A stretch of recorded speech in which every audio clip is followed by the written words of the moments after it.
Hello दोस्तों, this is Durgesh Jogi. Welcome to Bharat Jogi Institute. Bharat Jogi Institute SSC, Vyapam and other state police की क्या कराता है, तैयारी कराता है।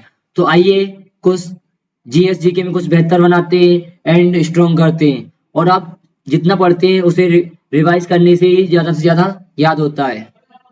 ये महात्मा बुद्ध हैं, सभी पर कृपा बरसाए रखें। तो इन्होंने क्या कहा है, जिन्हें ज्ञान है उन्हें घमंड कैसा, जिन्हें घमंड है उन्हें ज्ञान कैसा। तो इसलिए घमंड नहीं करना चाहिए कभी भी। आइए पहले क्वेश्चन पे चलते हैं हम। वायु में ध्वनि का वेग क्या है? वायु में ध्वनि का वेग क्या है? तो आप लोगों को बताना वायु में ध्वनि का वेग क्या है। A option 220 metre per second, B option 232 metre per second, C option 343 metre per second, या D option 110 metre per second. तो क्या आंसर हो जाएगा दोस्तों? सी आंसर हो जाएगा। क्या हो जाएगा? 343 मीटर पर सेकंड। आइए इसके बारे में और कुछ जान लेते हैं। तो क्या आंसर है इसका? 343 metre per second. The speed of sound is the distance travel per unit of time by the sound wave as it. तो क्या कह रहा है, ध्वनि की जो इकाई होती है, प्रति इकाई कितने समय में चली गई दूरी को वो साउंड वेव से चली गई दूरी को कितने समय में चली गई, उसे क्या बोला गया है, ध्वनि को मेजर करते हैं। तो 20 डिग्री सेल्सियस टेम्परेचर पर, कितने टेम्परेचर पर बताया गया है, 20 डिग्री सेल्सियस टेम्परेचर पर साउंड की जो गति होती है 300 कितनी होती है, 343 मीटर पर सेकंड होती है। किस डिग्री पर पूछा गया है? 20 डिग्री सेल्सियस पर होना चाहिए। एंड अगर मान लीजिए 2.9 मीटर पर सेकंड चल रहा है, अभी कितना चल रहा था, 1 सेकंड। अगर 2.9 मीटर पर सेकंड में कितनी चल पाएंगे, 1 किलोमीटर। वही 1 मील चलने के लिए कितना सेकंड लग जाएगा, 4.7 मीटर पर सेकंड। अब 4.7 मीटर सेकंड का समय लगेगा। नेक्स्ट क्वेश्चन पे चलते हैं। What is the approximate speed of the sound distance water and at 25 degree Celsius. औसत जल में 25 डिग्री सेल्सियस पर ध्वनि की अनुमानित गति क्या है? ध्वनि की अनुमानित गति क्या है? किसे पूछा? जल में बताया। तो बताइए दोस्तों आंसर क्या होगा। A option 1498 metre per second, B option 1284 metre per second, C option 3980 metre per second, या D option 1598 metre per second. क्या आंसर हो जाएगा दोस्तों? ए। क्या हो जाएगा? ए 1498 मीटर पर सेकंड। आइए इसके बारे में कुछ जान लेते हैं।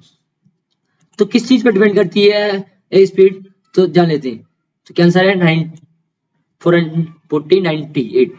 तो speed of sound is the medium can be determined by the equation. हम इक्वेशन से समझ पाते हैं। v बराबर क्या आ जाएगा, v बराबर केपी, v बराबर केपी। v क्या है? v क्या है? ए साउंड है। क्या है ये? ध्वनि की गति है। v स्पीड ऑफ साउंड ध्वनि की गति है।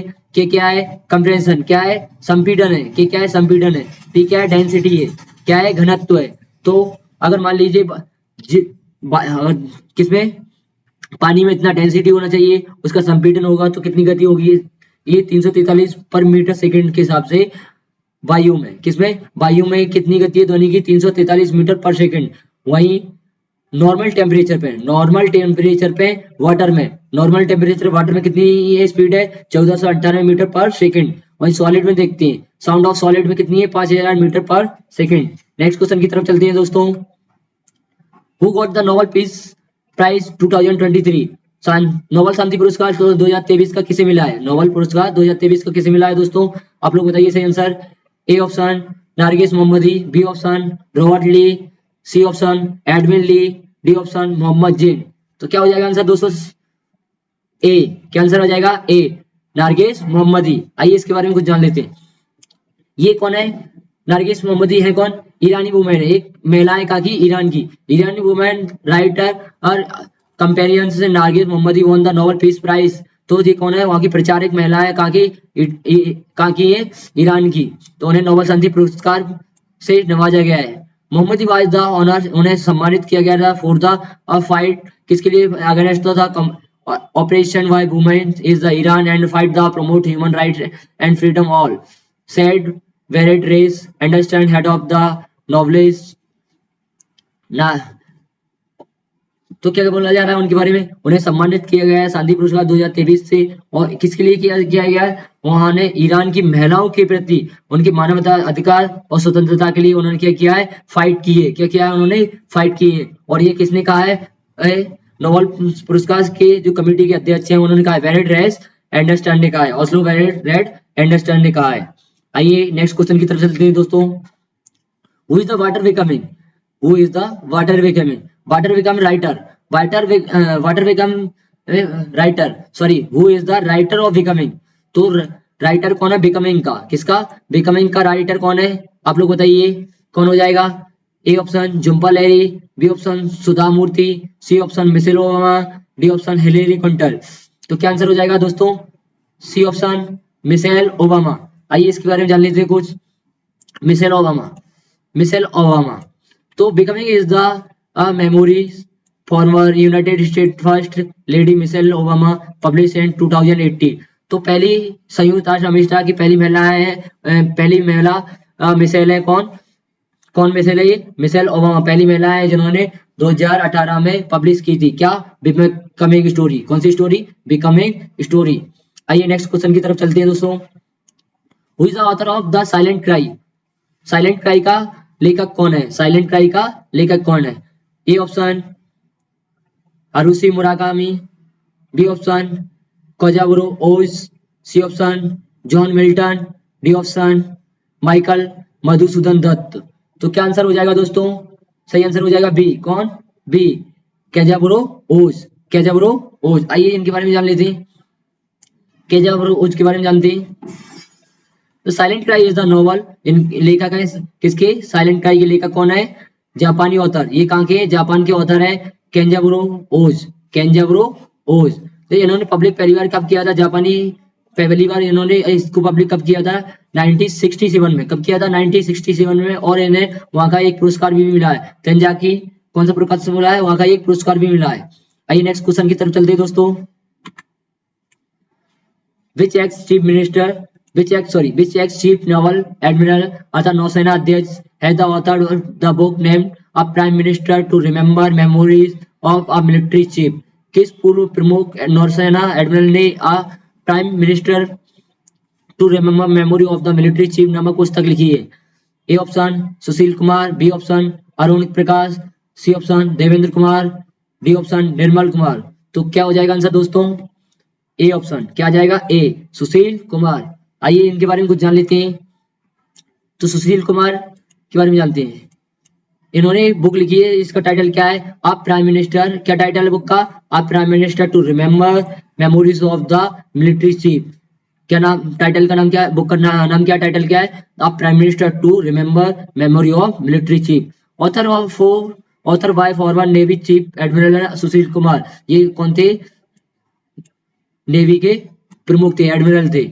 Recently released the highlight the key defense relation decision taken the former prime minister of the India led Atal Bihari Vajpayee. Admiral तो क्या होता है, स्वर्गीय प्राइम मिनिस्टर अटल बिहारी वाजपेयी के समय में जितने भी उन्होंने निर्णय लिए थे, किससे, सेना से रिलेटिव, नौसेना से रिलेटिव जितने निर्णय लिए थे उसको दर्शाता है। एडमिरल कुमार ने सर्विस की है, कब से कब तक की है, 1998 से लेकर 2001 तक। कब तक की है, 2001 तक। साथ ही साथ में उन्होंने क्या किया है, कारगिल युद्ध में भी महत्वपूर्ण भूमिका निभाई है। Next question, the book of brief history of the time written by. तो पुस्तक of brief history of time written किसके द्वारा लिखी गई है, पुस्तक of brief history of time किसके द्वारा लिखी गई है। A option John Green, B option J K Rowling, C option Suzanne Collins, D option Stephen Hawkins. क्या होगा दोस्तों, सही बताइए आंसर। सही आंसर हो जाएगा डी, क्या हो जाएगा, डी स्टीफन हॉकिंस। आइए इसके बारे में, इनके बारे में कुछ जान लेते हैं। स्टीफन हॉकिंस के बारे में जानते हैं। अब ब्राइफ हिस्ट्री ऑफ टाइम, हम इतिहास में देखते हैं, क्या देखते हैं, from the big bang theory सुना आपने, पढ़ा हुई होगा, big bang theory and black hole से। बिग बैंग थ्योरी से लेकर के ब्लैक होल तक ये बहुत ज्यादा पॉपुलर है साइंस बुक। एंड उनकी एक बुक आई है जिसका नाम क्या है, the science book of the cosmology. किसके बारे में, भूगोल का अध्ययन, स्टडी ऑफ द यूनिवर्सल, ब्रह्मांड का अध्ययन, by the British physicist Stephen Hawking। It was the first published the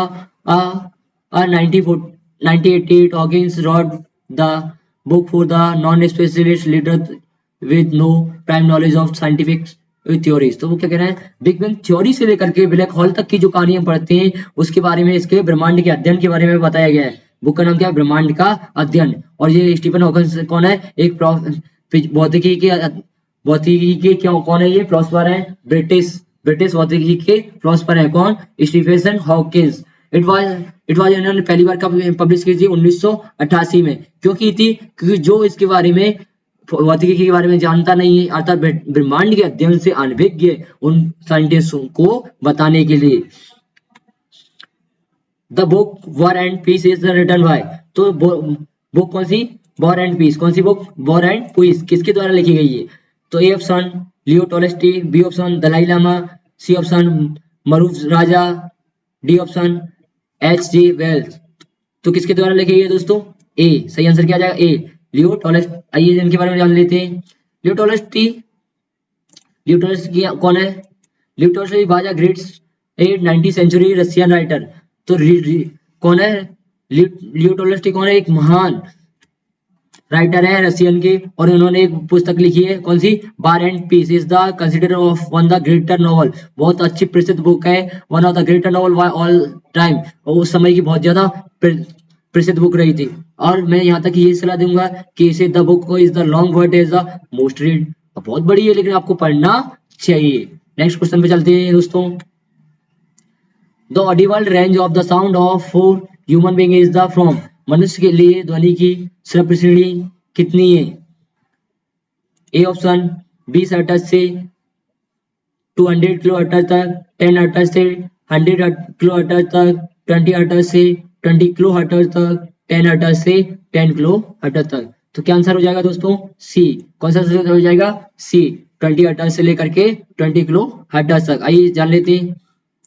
मनुष्य के लिए 20 हर्ट्ज से लेकर के 20 किलो हर्ट्ज तक के लिए ऑडिबल ध्वनि है, सहन करने योग्य ध्वनि है।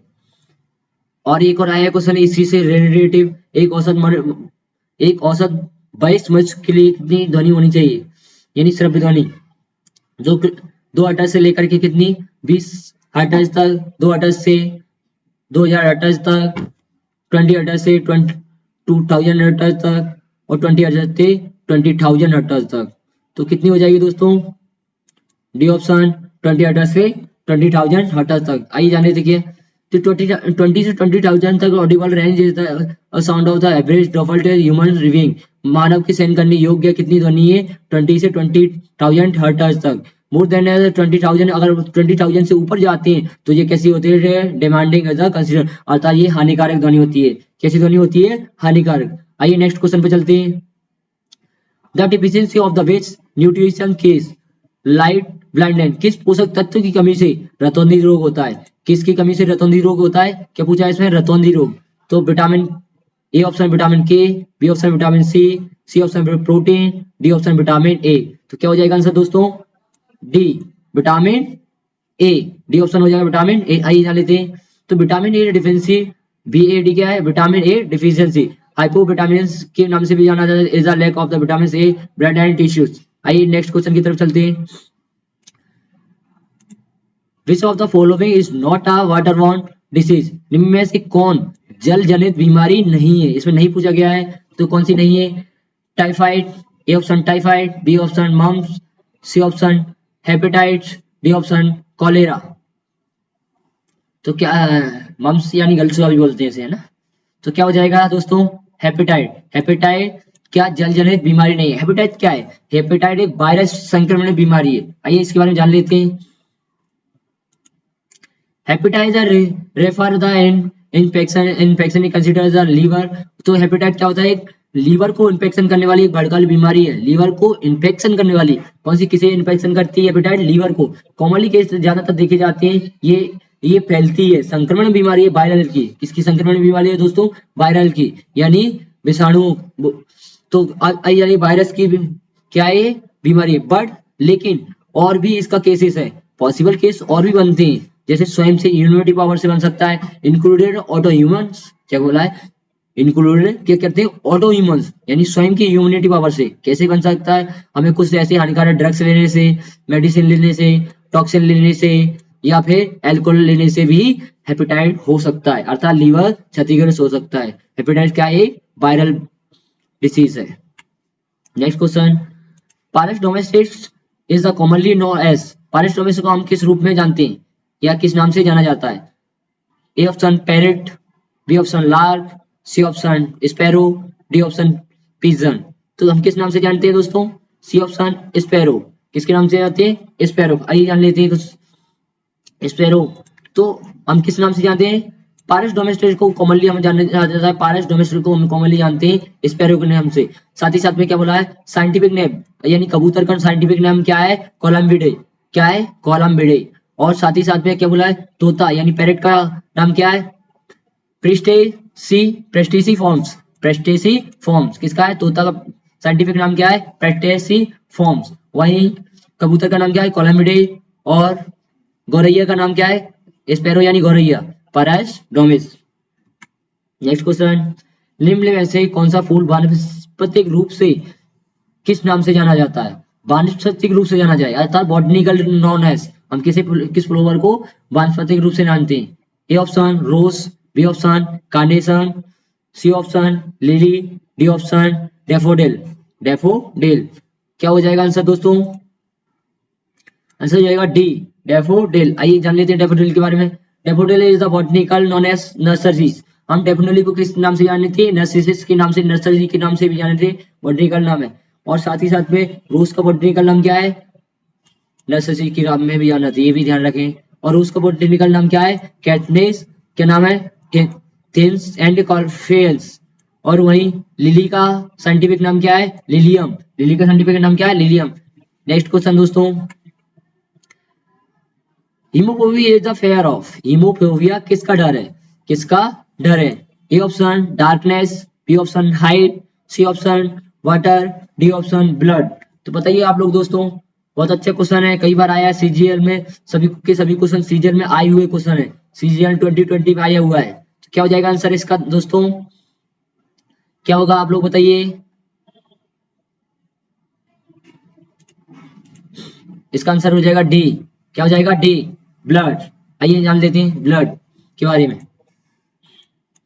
ब्लड, इसे ब्लड फोबिया को किस नाम से जाना थे? हेमेटोफोबिया और हीमोफोबिया के नाम से भी जाना जाता है। ब्लड इसे हेमेटोफोबिया और ये बहुत ज्यादा डर का ब्लड डर बहुत ज्यादा मतलब डरावना है। तो आप लोग ये बताइए, मतलब बहुत ज्यादा डर लगता है इसमें ब्लड में, हीमोफोबिया में। तो आपको सेशन कैसा लगा? अगर सेशन अच्छा लगा हो तो लाइक करें एंड सब्सक्राइब कर सकते हैं आप लोग। और साथ ही साथ में चैनल में सब्सक्राइब करके कमेंट बॉक्स में आप लोग अपनी राय जरूर बताएं, जिससे कि और बेस्ट वीडियो बना सके मैं। Thank you all of you.